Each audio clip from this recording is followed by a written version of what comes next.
Well, I want to get back a little bit regarding the criminalization of dissent in this country. So, going back to the G20 meeting, there was an interesting article the other day posted on the Pittsburgh Gazette, and it involved an incident where a political activist, or rather several of them, were arrested before any protests took place. So you may want to call this preventive detention. And it basically involved the use of modern technology, Twitter and cell phones and so on. So let me read you a little bit from this article. The quick evolution of technology has changed the way Americans do almost everything, including how law enforcement combats crime, and consequently how criminals elude law enforcement. Those two concepts converged during the G20 meeting when the state police arrested two New York men for using Twitter to inform protesters in Pittsburgh about the movements of local officers. They are accused of hindering apprehension, criminal use of communication facility, and possessing of instruments of crime. The charges raise the question about the use of technology in areas where the First Amendment and potentially criminal activity converge.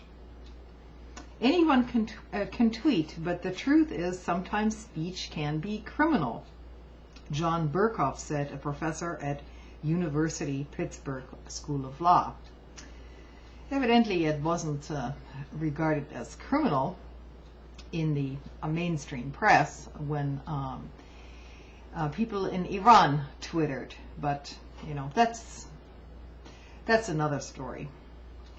The charges came to light last week when an attorney for self-described anarchist Elliot Madison filed a motion in federal court in New York asking for the return of much of the evidence seized during a 16-hour FBI search. Agents arrived at the man's Queens residence at 6 a.m. to investigate potential violations of federal rioting laws. Now, there are conflicting stories about this because some of these stories involve a house and another a hotel room, so I'm not really sure what went on there. But in the papers filed, it says basically there were many potential relevantly items seized: gas masks, computers, corked glass vials, beakers, and test tubes. There were lots of likely irrelevant material seized as well. Posters of a cat and another of Curious George. And of course, photographs of Karl Marx and Lenin, along with all MP3 players. Also taken were the files of Mr. Madison's clients. He happens to be a social worker in Manhattan and has 2 master's degrees. Attorney Martin Stoller described his client, Elliot Madison, as a political activist dealing with social justice issues, as well as paralegal support for those contemplating political action and those arrested as a result of that action. So, basically, when the FBI or the police came in into a motel room in Pittsburgh, what they discovered was Mr. Madison and another person named Michael Walschlager sitting in front of personal computers listening to both police and EMS scanners. Now, it should be noted here, and it doesn't mention this in this article, but actually the second defendant in this case, Michael Walschlager, has I guess a radio program on indie media, on an indie media channel in New York City, in Queens. And he also speaks about social justice issues and so on. So So he may have been the trigger for this kind of a raid because he's more publicly known, I suppose, than Mr. Madison. In any case, investigating the government and broadcasting information about it would seem to be a constitutionally protected communication. Or so said legal director for the American Civil Liberties Union. If the police want to communicate privately, that is on private channels, there are certainly ways to do that. And police radios aren't one of those. So how can this be a crime if it's not a secure communication?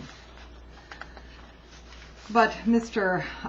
Burkhoff said it's one thing, I guess this is the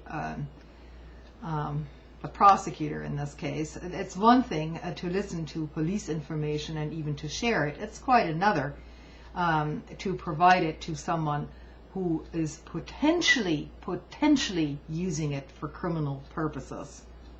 So I guess this is where preventive arrests come in. So, I mean, it's not exactly as if these people were planning to plot some sort of an assassination attempt against G20 world leaders, you know.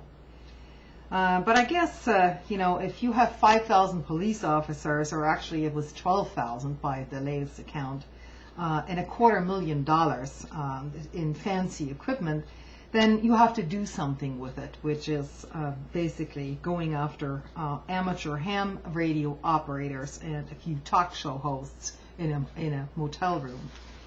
And by the way, this Federal Riot Law Act that is being referred to here basically dates back to 1968, and this is in the wake of the anti-Vietnam protests. And this is when it became law. It was called, well, it came to the forefront in a lawsuit in a National Mobilization Committee to End the War in Vietnam versus Foran. And essentially what the act provides for is that those who travel in interstate or foreign commerce or use any facility of interstate or foreign commerce, including but not limited to the mail, telegraph, telephone, radio, television, or anything else, if they incite a riot, to organize or promote, encourage, participate in, or carry out a riot, to aid or abet any person in inciting or participating or in carrying out a riot, and so on. Now, the Act treats those who attempt to commit this offense, as well as aiders and abettors, as principals in terms of the law. They are the offenders. Neither presence nor participation in a riot, nor any imminent threat or harm is required under that act.